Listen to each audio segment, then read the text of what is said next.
जन्नत ही जन्नत है। सुभान अल्लाह।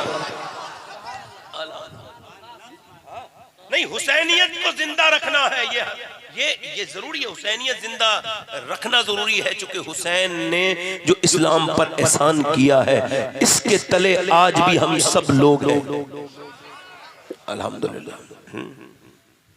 आला हजरत का अल्लाह ताला हम सबको सदका अता करे, मसलके आला हजरत पे कायम रखे। बस ये बात हो गई, अब आगे चल रहा हूं। इंग्लिश में एक फिलॉसफी है, उसका नाम है कंपाउंडिंग इफेक्ट। ये एक कंपाउंडिंग इफेक्ट, मैं कोई इंग्लिश नहीं बोल रहा हूं, आपके सामने बात बता रहा हूं कि वो ये कहते हैं कि एकदम कुछ नहीं होता, हल्के हल्के होता है। जैसे कोई एकदम गेहूं जमते हैं, पहले क्या होता है, जमीन को उपजाऊ बनाया जाता है, उसके बाद उसके अंदर दाने डाले जाते हैं, ठीक है। फिर उसके बाद फिर वो बड़े बड़े होते हैं, फिर पानी देते देते वो बड़े होते हैं, फिर गेहूं निकलते हैं, फिर मशीन आती है, फिर आटा बनता है, फिर रोटी बनती है। कोई अगर ये कहे रोटी एकदम बन गई, बेवकूफ है।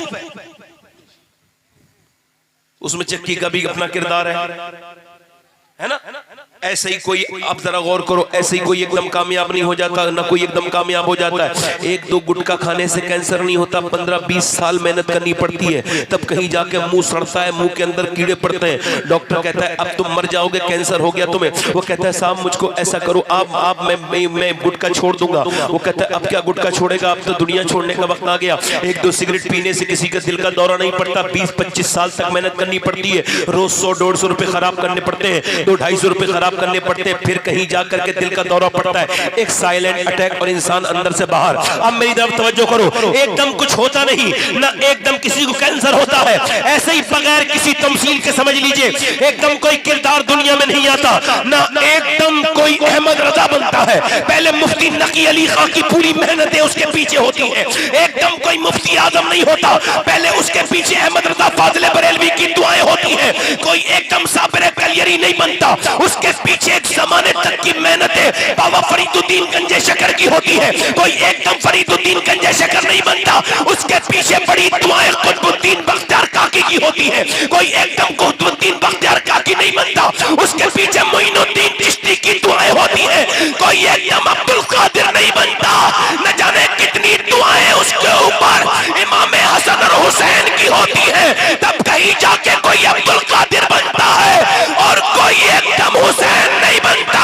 पहले बाप अली होता है, माँ फातिमा होती है, फिर हुसैन पैदा होता है।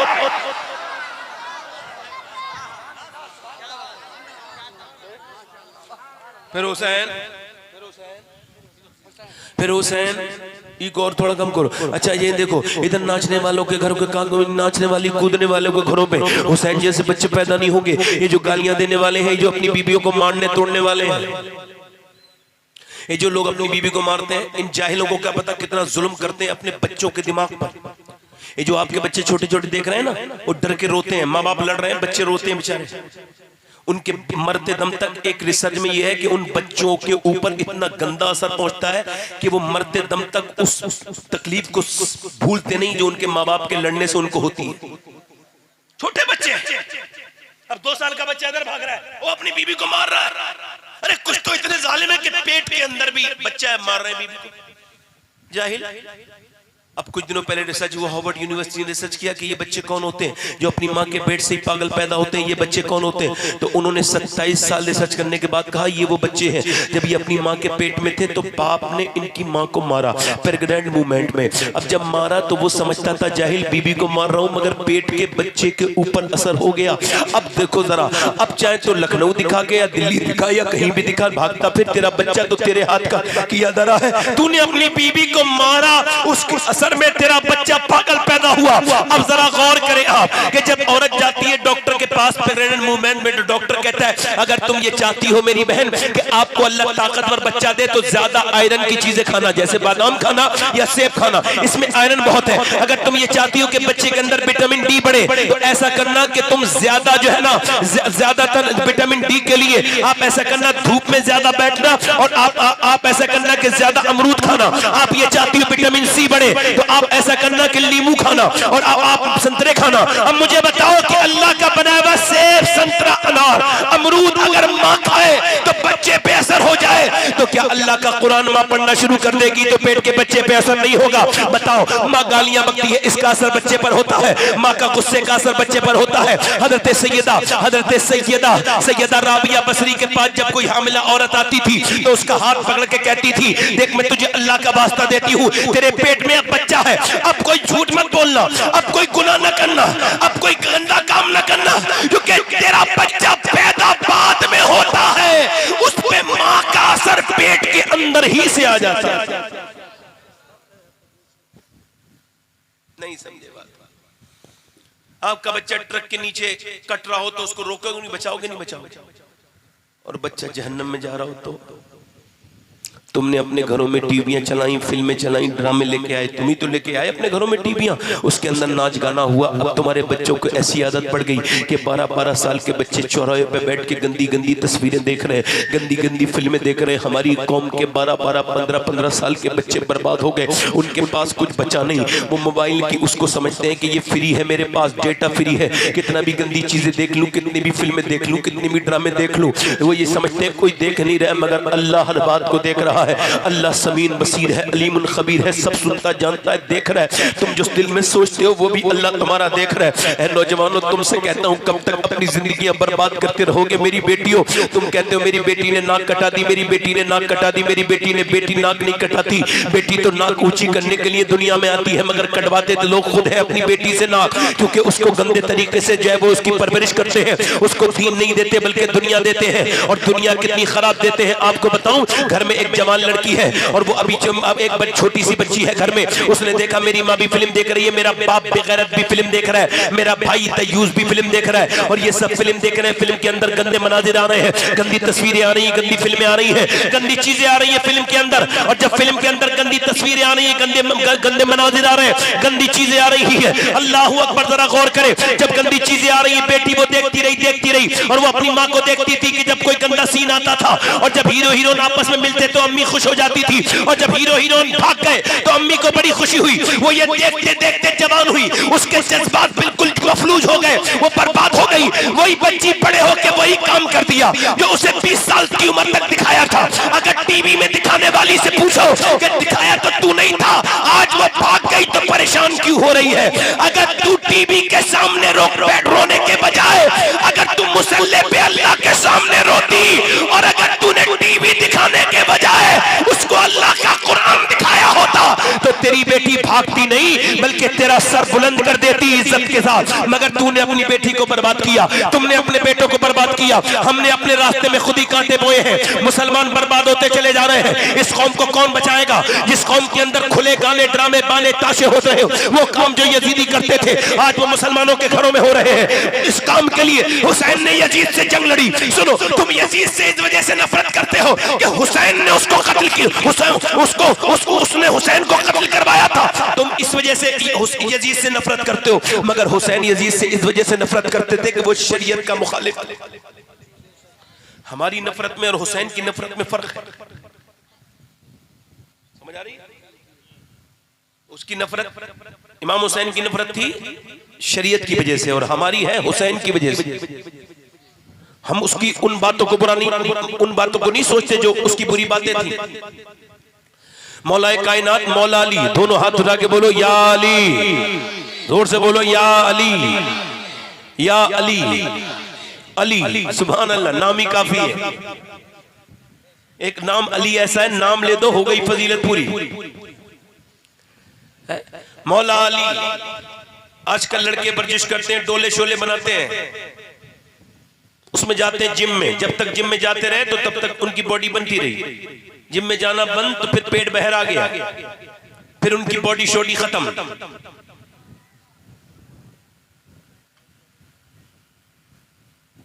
जाने दो, जा रहे हो? नहीं जाओ, नहीं हंसो मत, जाना तो चले जाओ, कोई बात नहीं, मैं रोकूंगा नहीं आपको। मैं तो थोड़ी देर और बोल रहा हूँ, कहो तो खत्म कर दूं। सुनोगे करबला, सुनोगे कि नहीं सुनोगे? बोलो। मौला मौला मौला अली।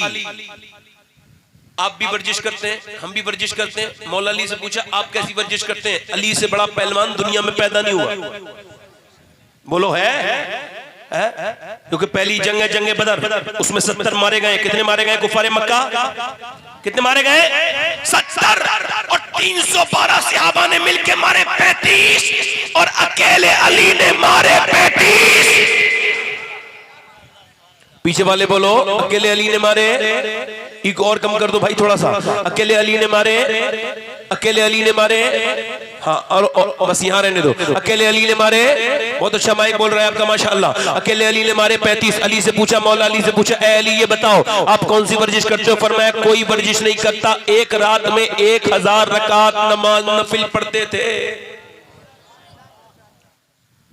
कितनी बोलो? 1000 रकात नवाफिल। कितनी रकात नवाफिल एक रात में? अशरफ अली थानवी ने लिखा कि मौला अली एक पांव रखते थे घोड़े की रकाब पर और घोड़े पे बैठने से पहले अली एक कुरान पूरा कर लिया करते थे। ये करामत है। क्या है बोलो? करामत है। करामत वही होती है जो समझ में आ जाए वो करामत। करामत हो नहीं सकती, और जो समझ में ना आए वही करामत होती है ना।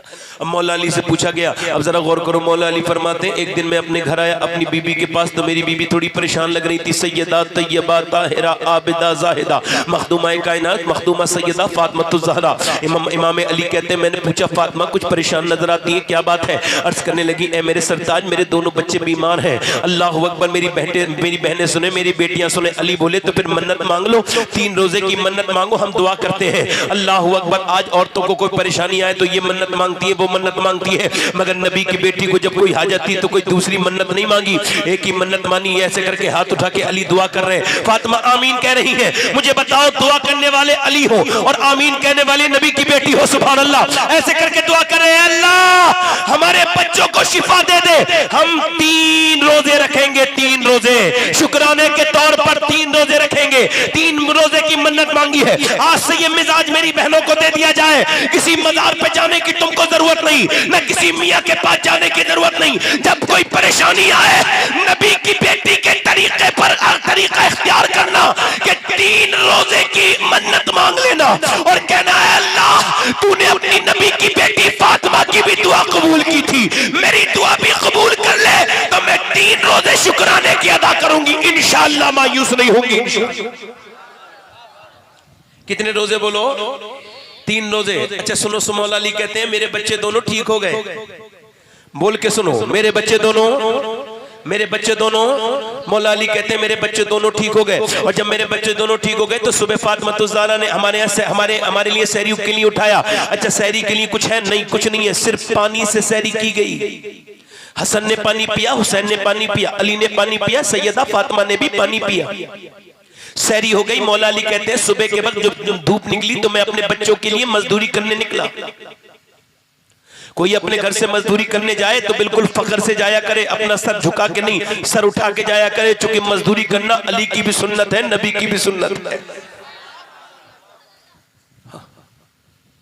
मौला अली कहते हैं पूरे दिन मजदूरी करके शाम को मैं लेकर के आया जौ, और जब मैं शाम को जौ लेकर के आया तो मेरी बीबी फातिमा ने अपने घर साथ से चक्की चलाई और कुएं से पानी भी भर के लेकर के आई। सारे काम किए, चक्की चलाने के बाद खाना तैयार हो गया। अब वहां पर जो है ना खाना तैयार है। अब अजान की आवाज का इंतजार किया जा रहा है कि जैसे अजान की आवाज आएगी वैसे ही खाना खाया जाएगा। मगर मौला अली कहते अजान की आवाज आने से पहले एक आवाज आती है और वो मिस्कीन की आवाज थी। उसने कहा था मैंने 2 दिन से कुछ खाया नहीं कि नबी की बेटी मुझे कुछ दे देंगी। मैंने सुना है आपके दरवाजे से कोई खाली नहीं जाता। इमाम हसन कहते मेरी माँ ने अपने हाथ अपने आगे का खाना उठाया और कहा हसन लो मेरे बदले का खाना दे आओ। मौला अली बोले लो मेरे बदले का भी खाना दे आओ, मेरे हिस्से का भी दिया आओ। इमाम हसन हुसैन कहते हैं हम दोनों भाई बोले फिर हम ही क्यों खाएंगे, हमारे बदले का भी दे दिया जाए। अल्लाह अकबर। चारों ने अपने बदले का दे दिया और फिर एक रात भी ये भी गुजर गई। दूसरी रात बगैर खाना खाए और दूसरी रात के बाद फिर सुबह की सुबह हुई और दूसरा रोजा रखा गया और फिर वो भी पानी से रखा गया। फिर दूसरे दिन फिर मौला अली मजदूरी करने के लिए निकले और मौला अली मजदूरी करके शाम को फिर आए और फिर सैयदा सैयदा फातिमा ज़हरा ने चक्की चलाई और चक्की चलाने के बाद फिर खाना तैयार हो गया और फिर खाना तैयार होने के बाद फिर इंतजार हो रहा है। नबी की बेटी अपने बच्चों को देख रही है, बच्चे दोनों पीले रंग के हो गए हैं, दोनों बच्चों ने 2 दिन का रोजा बगैर सहरी के रखा है। नबी की बेटी अपने बच्चों को देख रही है। अचानक हजरत सैयदा फातिमा ज़हरा ने देखा कि अजान की आवाज आने से पहले एक आवाज आई कि मैं यतीम हूँ, मदीने में मुझे किसी ने खाना नहीं दिया, मेरी माँ भी भूखी है, मेरा बाप मर चुका है, क्या नबी की बेटी मुझको कुछ दे देंगी? अल्लाह के रसूल की बेटी ने अपने घर अपने हाथ का खाना उठाया, हसन ने उठाया, अली ने उठाया, सारा खाना चला गया और फिर ये तीसरी रात और ये तीसरा रोजा फिर रख लिया गया। पूरी रात फिर गुजर गई। मौला अली मजदूरी करने के लिए गए। मौला अली कहते हैं एक दिन मैं अपने घर आया 15 दिन के बाद, ये दूसरी हदीस जम कर रहा हूं,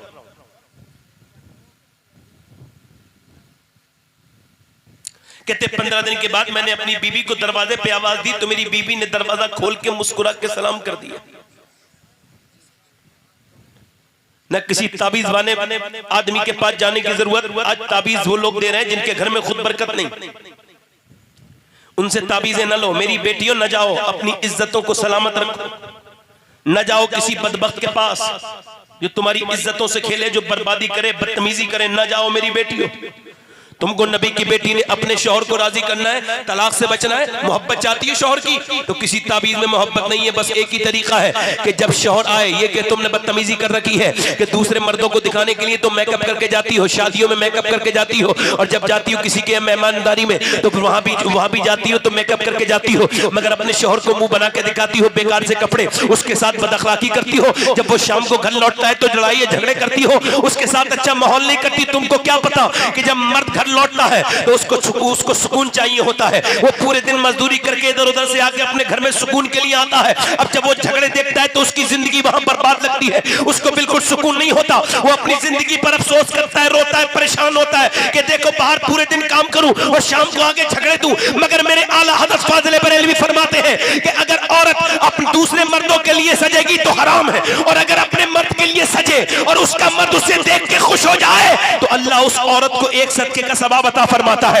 एक सदके का सवाब अता फरमाता है। इसका मतलब साफ है कि अगर औरतें ये चाहती हैं कि उनके घर में कभी तलाक न हो तो जब उनका शौहर आए घर पे तो मुस्कुरा के सलाम कर दे। ये नबी की बेटी फातिमा की सुन्नत भी है और इसमें बरकत भी है। बोल को सुनो भाई। हजरत अली कहते हैं मैंने अपनी बीबी फातिमा से कहा मुझे भूख लगी है, उन्होंने पानी दे दिया, मैंने कहा प्यास नहीं लगी, भूख लगी है, अंदर चली गई मुझे। मैंने कहा सैयदा खाना लाओ, आवाज नहीं आई, फिर मैंने आवाज दी फातिमा खाना लाओ, फिर आवाज नहीं आई, फिर मैंने आवाज दी फातिमा और खाना लाए। कहते मौला अली जब मैंने कई बार आवाज दी ना तो अंदर से रोने की आवाज आई। मैं गया तो दोनों आलम के मालिक मुख्तार की बेटी बैठी है, चेहरा बिल्कुल पीला है, जिसकी आंखें हुजूर की तरह, जिसके होंठ हुजूर की तरह, जिसका चेहरा हुजूर की तरह, जिसका चलना हुजूर की तरह, जिसका बोलना हुजूर की तरह।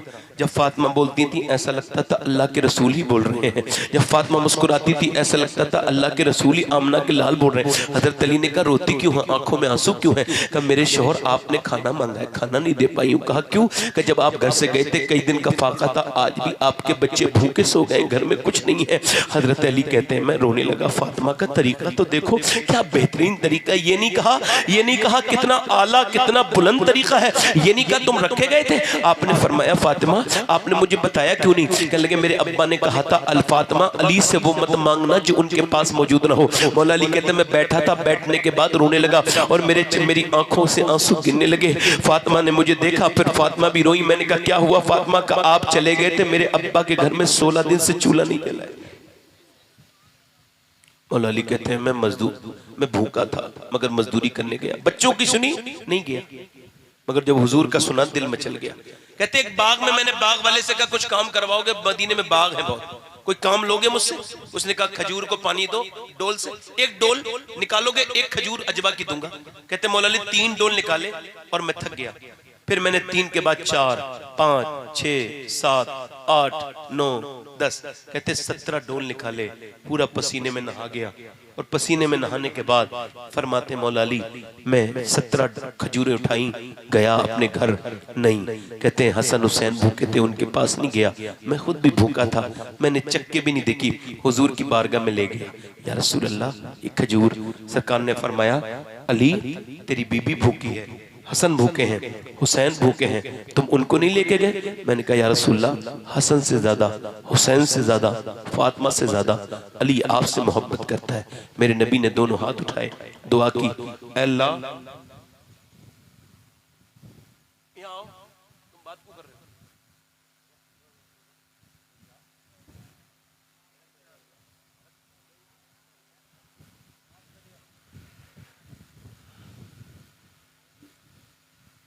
तुमको पता नहीं है कितने जिन्नात हैं यहाँ पे।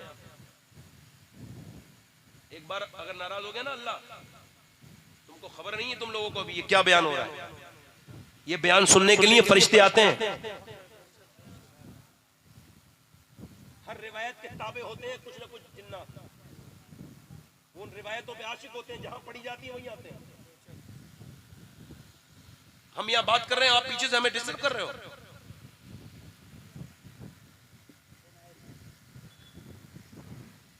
आपको ये खबर नहीं है कि लोगों को ये सोचना चाहिए कि ये तकरीर करने वाला इंसान ही है। अगर इसको इधर उधर डिस्टर्ब करोगे तो दिमाग बटेगा नहीं बटेगा भाई। कभी ऐसी महफिलों में हमारी तकरीर सुनो जहां सुनने वाले अच्छे होते हैं, वहां सुनो तकरीर हमारी, फट जाते हैं कपड़े लोगों के तकरीर सुन के। मगर चूंकि आप फूल की पत्ती से कट सकता है हीरे का जिगर, मर्द नादा पर कलाम नर्म नाजुक बेअसर।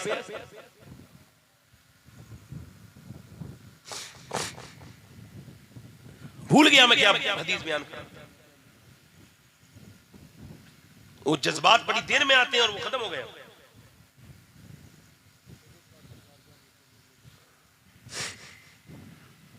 जिन्होंने पेट भर कर के खाने खाए उनको क्या पता हुजूर कौन है।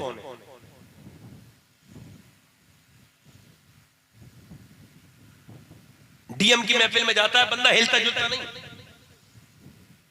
बात नहीं कर सकता, सीधा खड़ा रहेगा ऐसे करके। तभी तो बर्बाद है, लोगों को यही नहीं पता कि खबर कौन सी महफिल है। मैं हुजूर की महफिल में अल्हम्दुलिल्लाह बेवुजू आज तक कभी नहीं बैठा। मैंने अपनी पूरी जिंदगी में कभी बेवुजू तकरीर नहीं की है। अब बता रहा हूं 10-12 साल से तकरीर कर रहा हूं, आज तक बेवुजू तकरीर नहीं की। इसका अदब अपनी जगह है, कोई आम बात नहीं है, ये नबियों की विरासत है ये चीज।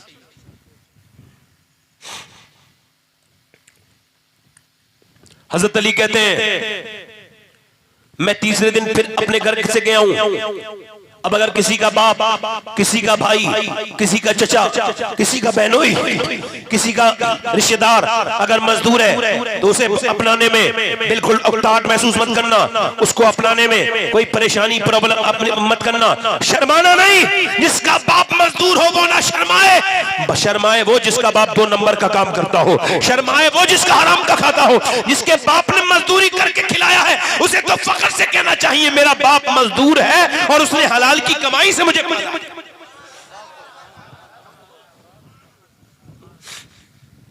मौला अली कहते हैं कि फिर तीसरे दिन भी अच्छा 3 दिन के भूखे हैं मौला अली, और वो कितनी सख्त है आपका अल्लाह आपको मदीना दिखाए, वहां की धूप बड़ी सख्त है। मौला अली ने तीसरे दिन भी जो है ना बड़ी मेहनत की है और तीसरे दिन भी आकर के लेकर के आए हैं जो। और नबी की 3 दिन की भूखी ने जब चक्की चलाई होगी तो कैसे चलाई होगी। 3 दिन की भूखी सैयदा चक्की चला रही है। आज मेरी बहनें मेरी बेटियां सुने, आज वो कहती हैं हम तो ये है वो है, और उनको आजकल औरतों को जो है झगड़ों से फुर्सत नहीं, गीबतों से फुर्सत नहीं, बुराइयों से फुर्सत नहीं। एक मौला अली है फरमाते हैं कि एक दिन मैं अपने घर था तो फातिमा की तबीयत खराब थी, मुझे उन्होंने खाना दिया, रात का वक्त था, मैंने कहा फातिमा आराम कर लो, पूरी रात आप जागी रही हैं। आपने फरमाया ठीक है, मगर वो फातिमा पूरी रात इबादत करती नहीं। फजर के बाद मैं आया तो मैंने देखा वो रस्सी वो चक्की चला रही थी और चक्की के दस्ते पर उनके हाथ का हल्का सा खून लगा था। मैंने उनका हाथ हटाया तो हाथ में उनके जख्म थे। मैंने कहा फातिमा आपने पूरी रात इबादत की है, तबीयत भी खराब है, अब तो आराम कर लो। और हाथों में किस वजह से, चूंकि आप कुएं से पानी निकालती थी, मुलायम नाजुक हाथ थे सैयदा के, जब निकालती थी तो हाथों में गांठें पड़ जाया करती थी। हजरत अली ने कहा तो सैयदा ने आंखों में आंसू लाके कहा मेरे सरताज मैंने पूरी रात इबादत जो की है अल्लाह को राजी करने के लिए की है, और दिन में जो मैं चक्की चला रही हूँ आपके घर में ये आपको राजी करने के लिए कर रही हूँ, अपने शौहर के लिए कर रही हूँ। पूरे दिन चक्की नबी की बेटी ने चक्की चलाई और चक्की चलाने के बाद खाना तैयार हो गया। ये तीसरा दिन है हसन हुसैन के ऊपर। ये 3 दिन बगैर सहरी के रोजा खा के आज इंतजार हो जाए हो रहा है अजान की आवाज आ जाए, मगर अजान की आवाज आने से पहले एक आवाज आई, ऐ नबी की बेटी फातिमातुज़ ज़हरा, मैं एक गैर मुस्लिम हूँ, गैर मुस्लिम कैदी, और मैंने खाना नहीं खाया, मुझे पूरे मदीने में कहीं खाना नहीं मिला, सबने मुझे भगा दिया, मगर किसी ने कहा है अभी चौराहे पे के जा नबी की बेटी फातिमा के घर चला जा, इसे कहीं से कुछ नहीं मिलता, उसे फातिमा के घर से अल्लाह बहुत कुछ अता करता है, जा चला जा, जा चला जा, अल्लाह तुझको अता करेगा, जा। अल्लाहू अकबर। वो कहता है आपका नाम लेके आया हूं, क्या मुझे दे देंगी? 3 दिन की भूखी नबी की बेटी ने रोटी उठाई, हसन हुसैन ने भी उठाई, सबने खाना दे दिया, फिर पानी से 3 दिन का इफ्तार किया, 3 दिन का। हसन हुसैन जब मस्जिद में पहुंचे, अजान हो रही थी, नबी ने अपने दोनों बच्चों को देख के चूमा, दोनों बिल्कुल पीले हो रहे थे, चला नहीं जाता था। अली का हाथ पकड़ के मस्जिद में आए, नबी ने अपने दोनों नवासों को प्यार किया और कहा अली तूने जो ज़ियाफत की है ना, 3 दिन जो खिलाया है, ये अल्लाह को भी पसंद आया है, मुझको भी पसंद आया है। कुरान में अल्लाह ने जिब्राइल को भेजा और अल्लाह ने ये आयत नाजिल फरमाई, व युतइमून अत्वामा अला हुब्बिही मिस्कीनों व यतीमों व असीरा, यानी खिलाए अली, और अल्लाह उसका कुरान में बयान करे क्या मर्तबा है अली का, क्या मर्तबा है फातिमा का, क्या मर्तबा है हुसैन का, क्या मर्तबा है हुसैन का। मगर यह देखो तो ये रोजे 3 दिन के थे, 2 दिन के क्यों नहीं हुए? सैयदा ने मन्नत मांगी, 4 दिन की नहीं मांगी। मैंने पूछा है सैयदा क्यों? आवाज आई इस वजह से, मैं यजीद के लिए ये पैगाम देना चाहती थी फातिमा मदीने से कि अगर तू 3 दिन भूखा रखेगा हुसैन को तो मेरा बेटा तुझसे घबराएगा नहीं, क्योंकि उसकी मां ने मदीने में उसकी ट्रेनिंग करा के भेजा है।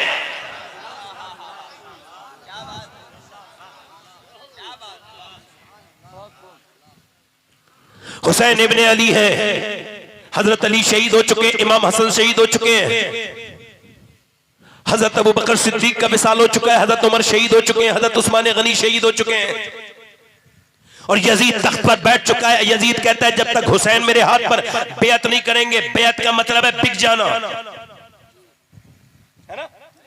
क्या मतलब है? बिक जाना। और हुसैन कहते थे दुनिया में ऐसा कोई खजाना नहीं बना जो हुजूर की औलाद को खरीद सके।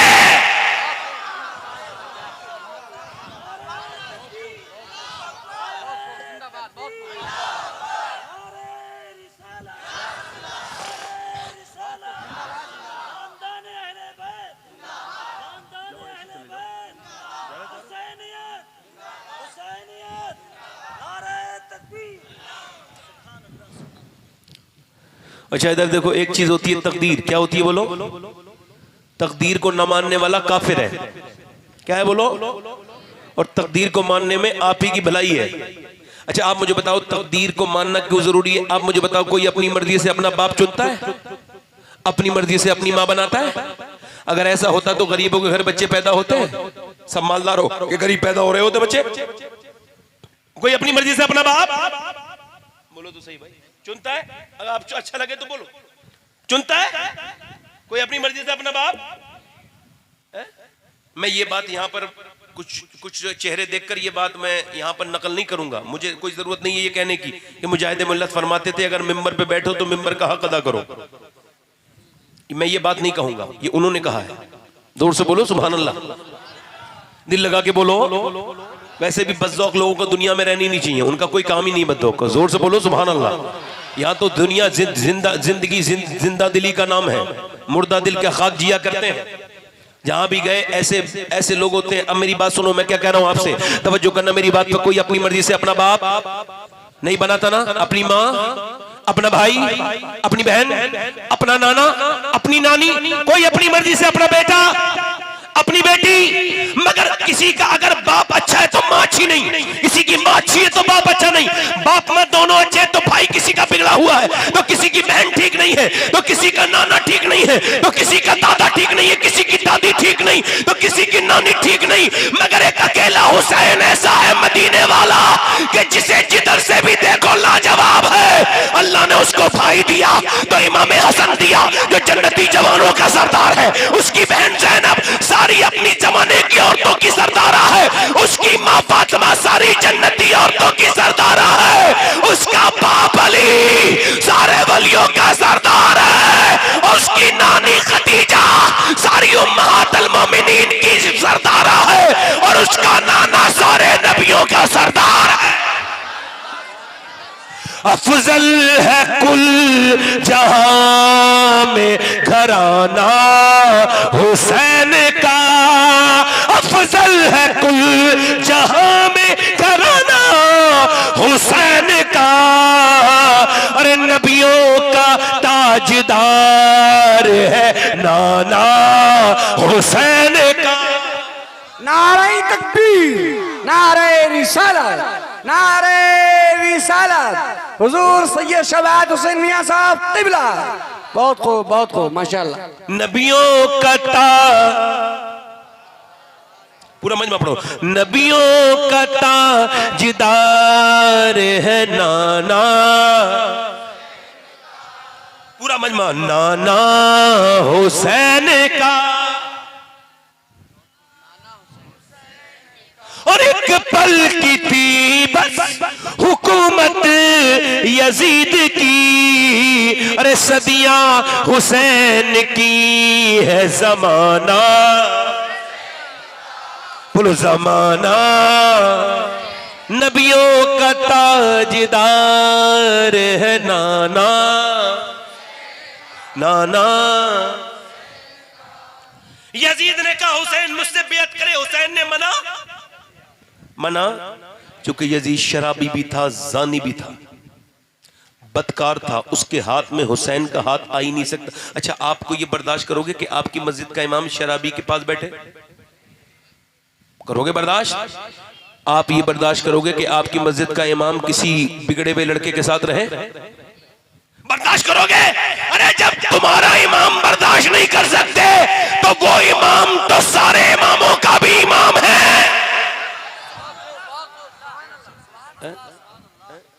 करबला के मैदान की तरफ चले, मदीना छोड़ दिया। अल्लाह आपको मदीना दिखाए। इस बार हमारे नूर भाई भी मदीना देख के आए हैं, सुभान अल्लाह। इनसे पूछो मदीना देखने से पहले नात पढ़ने का मजा अलग है और मदीना देखने के बाद नात पढ़ने का मजा अलग है? अच्छा सुनो, मदीने में मैं अपनी बात कर रहा हूं, मैं 2017 में पहली मर्तबा हज पे गया था। उसके बाद अल्लाह का शुक्र है 4 बार गया हूं।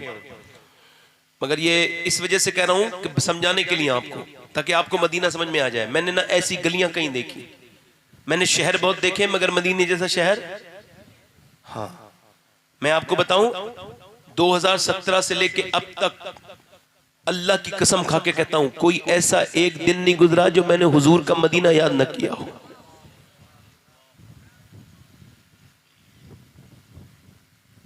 अगर मुझे कुछ याद आता है तो मदीना याद आता है,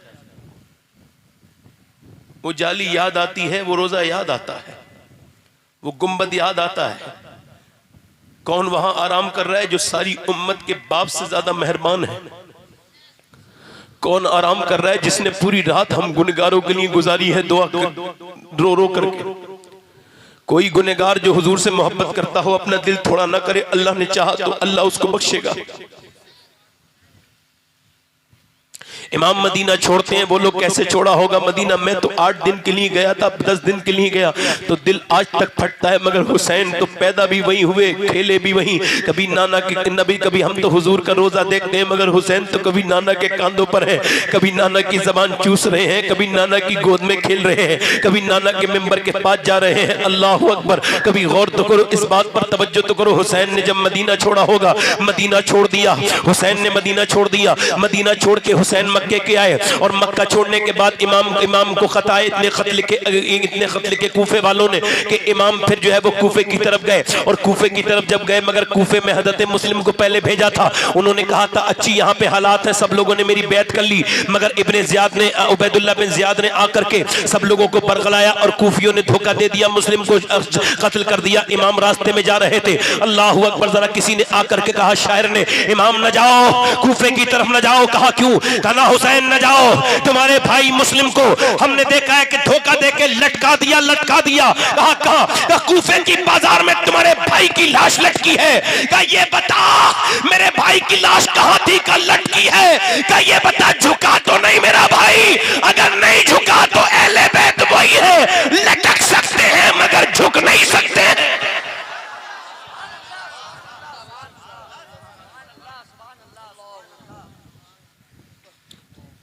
इमाम करबला के मैदान में पहुंच गए। करबला के मैदान में हुर ने जो है ना, तवज्जो करो, इधर देखो, तवज्जो करो। हुर कौन है? हुर बिन रियाही। इसने इमाम अली मकाम को रोका था, मगर इसके दिल में रहम आया। इसने कहा आप रात में निकल जाएं। पूरी रात घोड़े चले, काफिला चला, मगर फिर वही करबला। 3 दिन चला काफिला। लिखा है कि इमाम करबला के मैदान के बारे, अच्छा ये वही करबला है, मौला अली जब यहां आए तो बहुत रोए। किसी ने पूछा क्यों रोते हैं? कहने लगे मेरा बेटा हुसैन यहीं पे शहीद होगा, इसी जगह पे शहीद होगा। आला हजरत फरमाते हैं कौन ऐसा सुन्नी होगा जिसके दिल में वाक़या करबला का गम न हो और उसका दिल रंजीदा और आंख पुरनम न हो? कौन सा ऐसा सुन्नी होगा? फरमाते जिसके दिल में ये जो है ना शियाओं की तरह पीटना डोटना अच्छा नहीं, ये जो गम ना हो तो गम मनाना अच्छा, ये रिया में शामिल है, दिखावा है। मगर फरमाते जिसके दिल में इमाम हुसैन की करबला का गम ना हो, उसको बेगम नहीं रहना चाहिए, बल्कि इसका गम करना चाहिए कि उसके दिल में ये गम क्यों नहीं है। क्योंकि जिसके दिल में गम नहीं, उसका ईमान, उसकी मोहब्बत कामिल नहीं, और जिसकी मोहब्बत कामिल नहीं, उसका ईमान नाकिस है। इमाम करबला के मैदान में पहुंच गए। कहां पहुंच गए बोलो?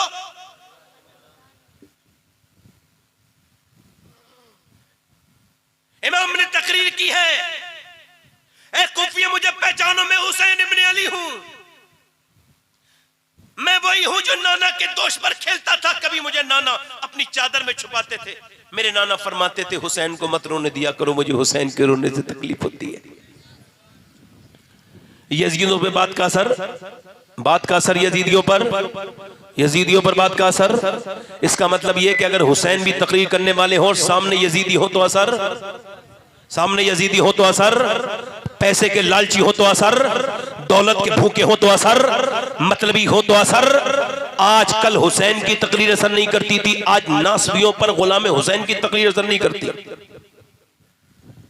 इमाम ने तकरीरें की, मगर वो नहीं माने।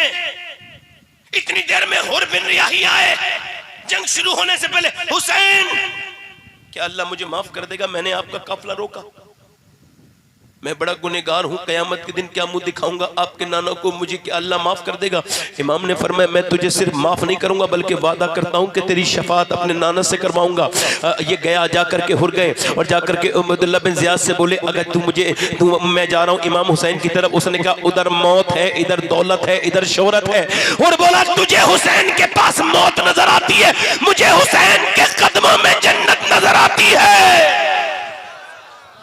और निकल के यजीदियों में से नारे रिसालत हुजूर सैयद सदात हुसैन मियां साहब क़िबला।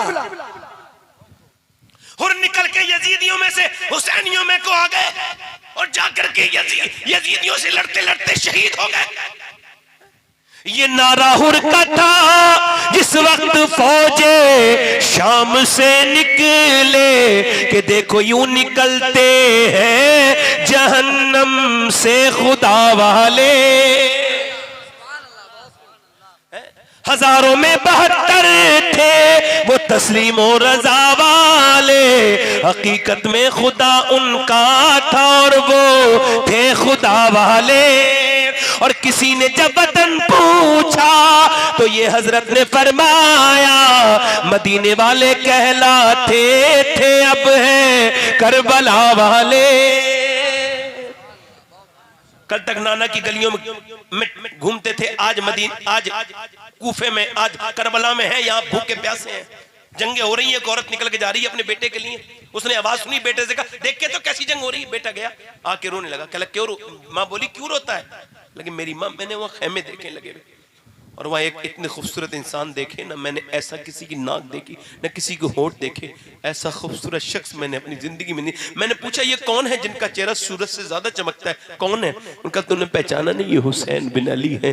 इनके ऊपर आज दुश्मनी यजीद ने की है, अपनी फौज को मुसल्लत कर दिया है। वो बच्चा जब रोया तो माँ बोली मेरे लाल तेरी शादी मैं रचाऊंगी तो मैं फातिमा को क्यों मुंह दिखाऊंगी? ऐसा कर मेरे बेटे, मैंने आज तक तुझसे अपनी दूध की मैंने तुझसे आज कीमत नहीं मांगी, आज मैं तुझसे अपने अपने दूध का बदला मांगती हूँ, ऐसा करके तू हुसैन पर कुर्बान हो जाएगा।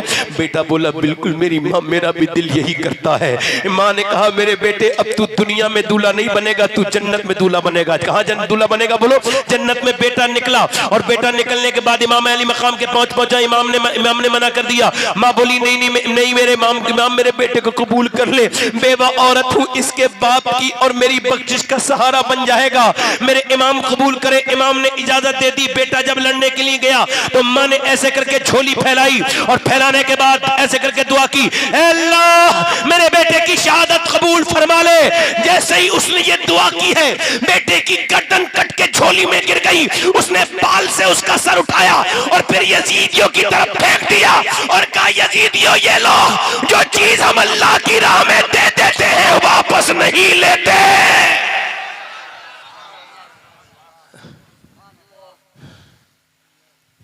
फिर इमाम का भतीजा गया हजरत सैयदना कासिम, इमाम हसन का बेटा। अरे खाली कुर्ता पहन के गए, हाथ में तलवार लेके गए। मगर यजीदी कहते हैं कि जब कासिम बिन हसन आए ऐसा लगता था कि बादलों में से चांद निकल आया। एक कुर्ता है, कोई जो बहुत ज्यादा सामान नहीं है, प्रोटेक्शन नहीं है, कोई जंगी सामान नहीं है हिफाजत के लिए। गए हैं, फरमाते हैं कोई मुझसे मुकाबला करने वाला, मुझे बताओ जो 22,000 को अकेला ललकारे वो अली का पोता ही तो हो सकता है। आओ बोले है कि तुम में एक भी नहीं आया। उसने कहा अर्जक पहलवान से शिमरने और उसने इब्ने साद ने जब चला जाना। अर्जक बोला क्या मेरी बेइज्जती कराएगा?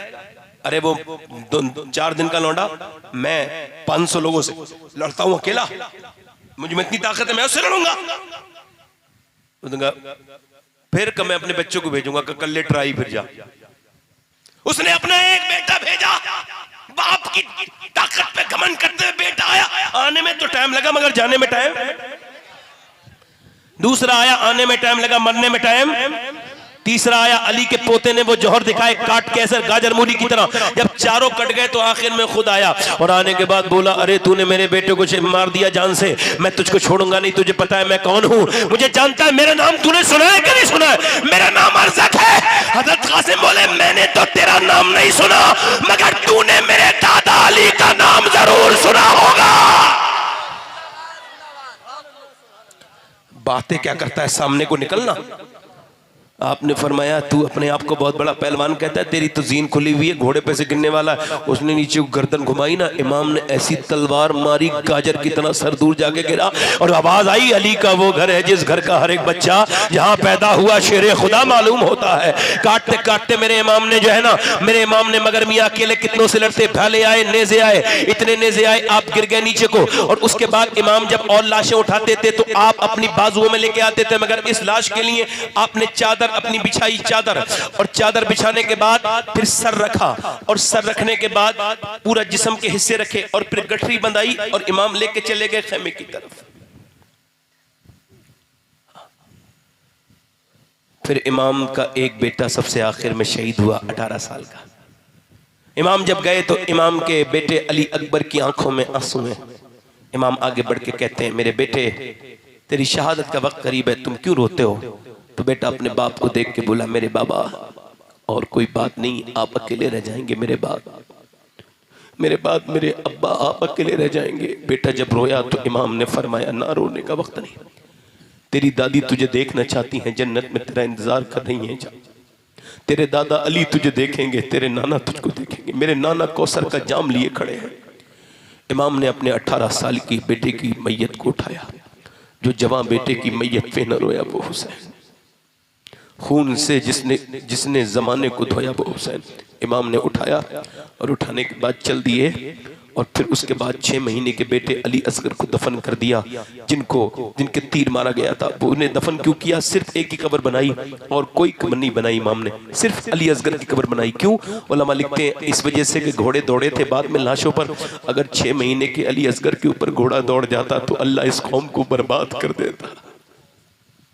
इमाम फिर खेमे में गए, अपना पटका बांधा, अपनी तलवार ली, इमामा बांधा चले तो पीछे से जवान बेटे ने रोक लिया, बीमार है ज़ैनुल आबिदीन, लाठी टेक के आए, अब्बा मुझे बिठा दे घोड़े पर। जवान बेटे के होते में बाप जाएगा तो अच्छा नहीं लगेगा। मुझे जाने दे अब्बा। इमाम ने अपने बेटे के माथे को चूमा, कहा मेरे बेटे मेरा इम्तिहान खत्म, तेरा शुरू है।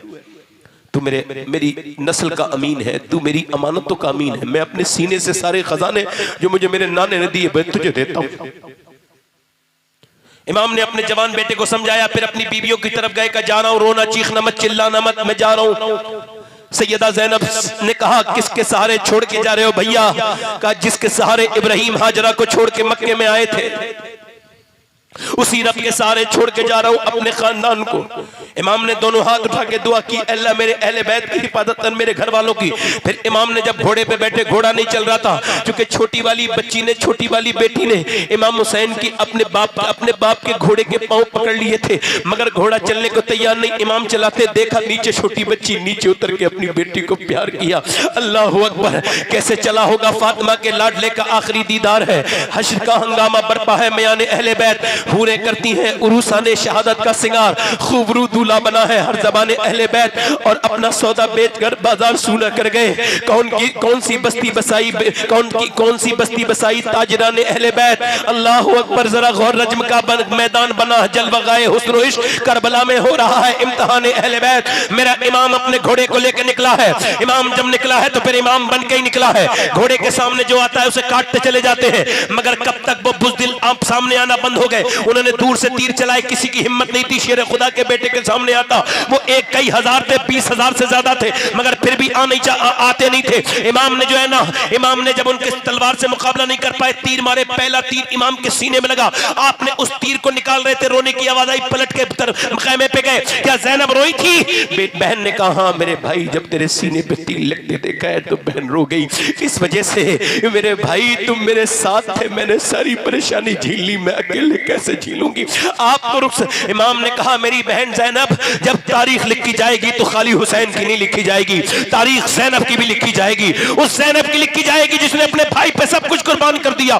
दुनिया में बहनें तो बहुत आई हैं और आएंगी, मगर ज़ैनब जैसे फातिमा की तरह कोई बेटी नहीं है, वैसे ही ज़ैनब तेरी तरह दुनिया में कोई बहन नहीं आएगी जैसी तू वफादार बहन है। ऐ मेरी बहन, अभी तूने तूने अभी एक तीर लगते देखा है, मेरी लाश पर तू घोड़े दौड़ते देखेगी। मेरी बहन सब्र करना, मेरी बहन सब्र करना।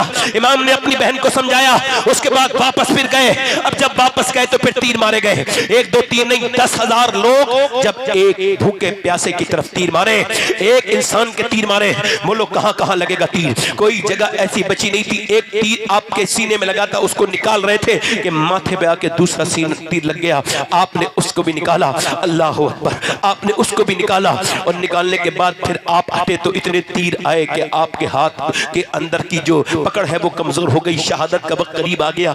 आपके नेज़ों के जख्म, पूरे जिस्म पे कोई हिस्सा ऐसा नहीं है जहाँ इमाम के, मेरे आका के, जहाँ जख्म नहीं आए। इमाम घोड़े से नीचे को जा रहे, जख्म मुझसे चूर चूर है, मुझसे मेरे हुसैन का ना पूछ हौसला। कितने भी जख्म आए पर रोया नहीं हुसैन, और कह दो हवा से जाके अब शोर न करे, तैबा से करबला तक सोया नहीं हुसैन। मेरे इमाम जब घोड़े से नीचे को आ रहे थे, आपके लब हिल रहे थे, इमाम जख्मों से चूर चूर है, घोड़े से नीचे आ रहे हैं और आपके लब हिल रहे हैं। किसी ने कहा किसको याद कर रहे थे? सकीना को नहीं, ज़ैनब को नहीं, अपने बेटों को नहीं, अपने नाना को नहीं। कहा फिर आप जब नीचे को आ रहे थे तो दुआ करते थे, अल्लाह मेरे नाना की गुनहगार उम्मत को बख्श दे, मेरे वाले मेरे नाना की गुनहगार उम्मत को बख्श दे। इतनी भूख प्यास, अपने बच्चों की लाशें उठाने के बाद, अपनी बीवियों को तना छोड़ने के बाद हुसैन इस उम्मत को नहीं भूला। इस उम्मत के लिए हुसैन ने दुआ की है, मगर आज ये हुसैन के मानने वाले तो बिल्कुल भूल गए। इन्होंने नमाजें छोड़ दी। इमाम ऊपर से नीचे आए हैं, और जब नीचे आए हैं तो आपने सर सजदे में रख दिया है। नमाज पढ़ चुके थे मगर ये सजदा शुक्र था। ऊपर आपके सजदे में है, आपके ऊपर से शिमर ने खंजर चलाना शुरू कर दिया। नीचे आप अल्लाह की हम्द बयान कर रहे हैं। ऐसे सजदे दुनिया में न कभी हुआ था न कभी होगा। शमशीर बकफ कातिल हो खड़ा, और कोई रहे सजदे में खड़ा। पढ़ा कई कहती है जमीन करबला इस शान का सजदा खेल नहीं। अल्लाह अकबर। इस नवाजे पर मोहम्मद मुस्तफा को नाज है, ऐसे बेटे पर अली और फातिमा को नाज है। सजदे तो सबने किए, मगर हुसैन तेरा अलग अंदाज है। तूने वो सजदा किया जिसमें खुदा को नाज है। फरिश्तों से अल्लाह फरमाता है, ओ फरिश्तों, तुम कहते थे कि तुम सजदा करने करने के लिए काफी हो? क्या तुम ऐसा सजदा कर सकते हो? तुमको क्या पता कि ये सजदा क्या है? तुमको क्या पता कि जवान बेटे की लाश जब सामने पड़ी हो तो सजदा करना कितना मुश्किल होता है? तुमको क्या पता कि भांजों की लाशें उठाने के बाद कि सजदा करना कितना मुश्किल है? तुमको क्या पता भूखा प्यासा सजदा करना कितना मुश्किल है? हुसैन सजदे में जाके कहते हैं, अल्लाह हुसैन से राजी हो जा, हुसैन से राजी हो जा, या अल्लाह हुसैन से राजी हो जा, हुसैन तुझसे राजी है, या अल्लाह तू हुसैन से भी राजी हो जा,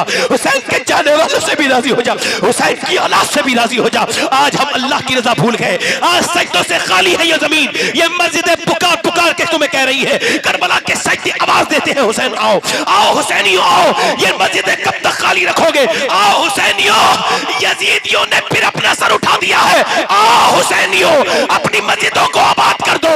तुम लखनऊ में जमा होगे तो तुम नहीं बचोगे, तुम रैलियों में जाओगे तो नहीं बचोगे, तुम मस्जिदों में जमा होगे तो अब बच जाओगे, तुम अल्लाह के सामने झुकोगे तो बच जाओगे।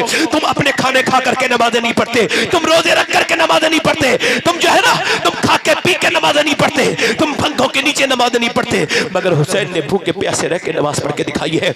मैं आपसे यही अर्ज करना चाहता हूँ, मेरी बेटियों, मेरी बहनों, तुम्हारे सर पे जो दुपट्टे नहीं है, कल का ये दुनिया तो किसी की ना कभी हुई है ना कभी होगी, ना किसी अमीर की ना हुई, ना किसी गरीब की। मौत अमीर को भी आती है, गरीब को भी आएगी, बादशाह को भी आएगी, वजीर को भी आएगी। ना अमीर को छोड़े, ना गरीब को छोड़े, ना बादशाह को छोड़े, ना वजीर को छोड़े, ना ताकतवर को छोड़े, ना कमजोर को छोड़े, ना शायर को छोड़े, ना सामीन को छोड़े, ना बादशाह को छोड़े, ना अमीर को छोड़े, ना जाहिल को छोड़े, ना आलिम को छोड़े। ए मेरे बेटे आ, ए मेरे भाई आ, ए मेरे दोस्त आ, ए मेरे बुजुर्ग आ, आज हुसैन के नाम से सच्ची तौबा कर लेते हैं। आ अल्लाह के सामने झुक के कहते हैं, मालिक हमको माफ कर दे। याद रख ये दुनिया ना किसी की हुई है, ना बादशाहों की हुई, ना अमीरों की हुई, ना तेरी होगी। तू देख तेरे जैसे कितने रोज मर रहे हैं, देख कब्रिस्तानों में तेरे और मेरे बाप की जनाजे कहाँ है, हम उन्हें देखने भी नहीं जाते। तुम एक महीने नहीं, एक साल हो गए लोगों ने अपने बाप की खबरें नहीं देखी। तुम क्या समझते हो दुनिया तुमसे वफा कर देगी? नहीं नहीं, किसी से वफा नहीं करेगी दुनिया, नहीं नहीं करेगी, नहीं करेगी दुनिया, वफा नहीं करेगी किसी के साथ। इमाम जब शहीद हो गए तो इमाम की लाशों पर घोड़े दौड़ रहे हैं और उधर अजान की आवाज आ रही, उधर वो सूरज डूब रहा है, तो सैयदा ज़ैनब ने जो है ना वो नमाज की नियत कर ली। लाशें दौड़ रहे हों, हड्डियां टूट रही हों और औरतें नमाज पढ़ रही हों।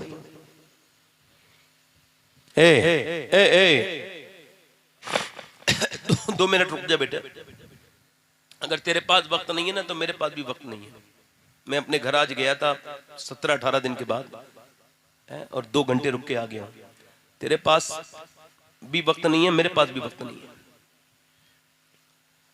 मगर सुन ले बेटे, हो सकता है कि मैं फिर कभी ना मिलूं, मर जाऊं, किसी हादसे में मौत आ जाए मेरी, तो फिर क्या जवाब दोगे? तुम कम से कम सुन के कहोगे तो कि वो कह के आ गया था, उसने अपनी बात कह दी थी। एक औरत थी, आखिरी रिवायत बयान कर रहा हूं, हर बुराई का नाम यजीद है, हर अच्छाई का नाम हुसैन है।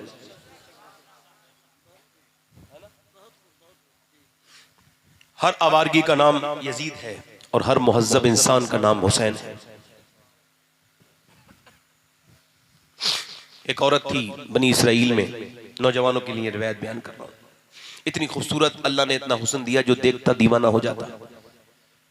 उसके चेहरे का हुस्न ऐसा था जो देखे पागल हो जाए, दीवाना हो जाए। उसने बहुत जल्दी लोगों को अपना गुलाम बना लिया। अमीर लोग उसके पास रातें गुजारने आने लगे और दौलतमंद इतनी हो गई कि बड़ा घर बनाया। दिन में बुक करती थी ग्राहक और सुबह दूसरे दिन में बुक करती थी, रात को उनको टाइम देती थी। 1 महीने के बाद, किसी का टाइम 2 महीने के बाद आ रहा है। पैसे बहुत हाई फाई उसकी कीमत थी, यानी धंधा बहुत ज़्यादा खतरनाक कर रही थी। एक दिन एक नेक आदमी गुजर के जा रहा था, वो दुल्हन बन के बैठती थी फंसाने के लिए लोगों को। जब इसने उसको देखा तो देखते ही रह गया। नेक, अल्लाह का नेक बंदा। 1 महीने दुआ की, अल्लाह उस औरत से बचा, नहीं बचा। यानी शुरुआत होती है आंखों से, जिना की। हजरत सैयदना मुजद्दिद फसानी फरमाते हैं कि जिना की शुरुआत आंखों से होती है। आंखें देखती हैं, दिल पसंद करता है और शर्मगाह इस फेले बद को कर जाती है, और शर्मगाह इस फेले बद को कर जाती है। कितना बुरा काम है ये, हराम काम जिना। जानी जहन्नम में है। जानियों को जहन्नमियों की शर्मगाहों की पीप पिलाई जाएगी जब इनको प्यास लगेगी तो। हाँ, वो 1 महीने तक दुआ करता रहा, अल्लाह बचा ले। आखिर उसने अपना सारा कुछ बेच दिया, घर का सब कुछ बेच दिया, सब कुछ बेच दिया, घर का सब कुछ बेच दिया उसने। कुछ नहीं छोड़ा। और उस औरत के पास जाके बोला मुझे रात का टाइम दो। उसने कहा फला दिन आ जाना। ठीक है, वो गया, कमरे में बैठी थी अकेली तन्हा। ये उसके पास गया, खुशबू से मौत भरा कमरा था, हसीना थी, ये भी जवान था। आगे जाके ना इसने उसका हाथ पकड़ना चाहा तो कांपने लगा हाथ, और ये पसीने में नहा गया, उठा जाने लगा। उस औरत ने कहा कहाँ जा रहा है, तूने पैसे दिए? कहा मेरी तबीयत खराब हो गई। क्या सही बात बता वरना जाने नहीं दूंगी। उसने कहा अच्छा सही बात बताऊं? हाँ सही बात यह है कि रात को मैं सजदा करता हूँ तब भी अल्लाह देखता है, तेरा हाथ पकड़ रहा था तब भी सोचा अल्लाह देख रहा है, बस अल्लाह देख रहा है। जब आपने गंदी चीज मोबाइल में लिखी है तो अल्लाह ने देख लिया है। जब गंदा वीडियो आपने देखा ना मोबाइल में तो अल्लाह ने आपके, जरा सोचो तो आपका रब आपको देख रहा है। ये आंखें उसकी हैं, आपकी नहीं है भाई, उसने आपको दी है उसी की। हाँ, उसकी आंखों से उसके खिलाफ काम करते हो। वो बोला मैं जा रहा हूं, मुझे डर लग रहा है, मेरा अल्लाह देख रहा है, मैं ये बुरा काम नहीं करूंगा। कांपने लगा, चला गया। वो तो चला गया मगर इस औरत के दिल में बीज बो गया तौबा का। कहने लगी ए मेरे मालिक, एक दिन आया था, मैं तो हमेशा की गुनहगार, पूरी पूरी रात मैंने गुनाह किए हैं, कितनी जिंदगी में गुनाह किए हैं, मैं कैसे माफ होंगी। उसने अब किसी ने कहा मूसा के पास चला जा। मूसा तकरीर कर रहे थे, वो आई, वो मूसा से किसी औरत आदमी ने कहा वो औरत आपसे मिलना चाहती है। एक तो बुरी औरत का नाम उसने बीच मेंबर में ले दिया। इमाम मूसा ने कहा भाग, उसे भगाओ यहाँ से। आपने जब भगाया और वो औरत दरवाजा बंद करके अपने घर में रोके बोली मालिक मूसा ने तो भगा दिया मगर ये बता तू भगाएगा तो कहाँ जाऊंगी। जमी भी खुदा की, जमा भी खुदा का, मकीनो मकान ला मकान भी खुदा का, गुनाहगार बंदे कहाँ जा सकेंगे खुदा की खुदाई से बाहर निकल के। अल्लाह अकबर, जरा गौर तो करें, तवज्जो करें, मेरी तरफ गौर करें। अल्लाह अकबर, मेरी तरफ गौर करें। मैं आपसे अर्ज कर रहा हूँ मेरे दोस्तों, मेरे भाइयों। वो औरत कहने लगी मालिक मुझको माफ कर दे मेरे मालिक, अगर मेरे जैसा गुनहगार कोई नहीं तो तेरे जैसा करीम भी कोई नहीं है। अगर मेरे गुनाहों की कोई हद नहीं है तो तेरे करम की भी कोई हद नहीं है। मुझको माफ कर दे, मेरी खता माफ कर दे मालिक। वो रोई, ऐसा रोई कि दरवाजे पे दस्तक होने लगी और जब उसके आंसू बह रहे थे बोली नहीं खोलूंगी दरवाजा। मगर दरवाजा फिर जोर से धक्का हुआ तो उसने दरवाजा खोला, सामने मूसा अलैहिस्सलाम खड़े थे। कहने लगी आपने तो मुझे भगा दिया था, आप क्यों आए हैं? मूसा बोले मुझको क्या खबर थी कि अभी जिब्राइल को अल्लाह ने भेजा है और कहा है उस औरत से कह देना वो जो छुप छुप के रोई है ना, उसके आंसुओं से उसके अल्लाह ने उसके सारे गुनाह माफ कर दिए। बोली एक बार में? हाँ। अल्लाह कहता है आदम की औलाद तूने पूरी जिंदगी गुनाह की, एक बार रो ले, बस एक बार, इतना रो ले कि तेरी आंख का आंसू ढलक के तेरे गाल तक आ जाए, मैं सारे गुनाह माफ कर दूं। औरत गई उसी आदमी के पास, 2 महीने ढूंढा तो मिला। उससे देखा ना तो वो देखते ही मर गया, बेहोश हो गया। मालिक इसके ये तो मेरे घर ही आ गई, ईमान बचाना मुश्किल हो गया। डर की वजह से, खौफ से मर गया। उसके छोटे भाई से शादी की इस औरत की, 7 बच्चे हुए, अल्लाह ने 7 को वली बनाया।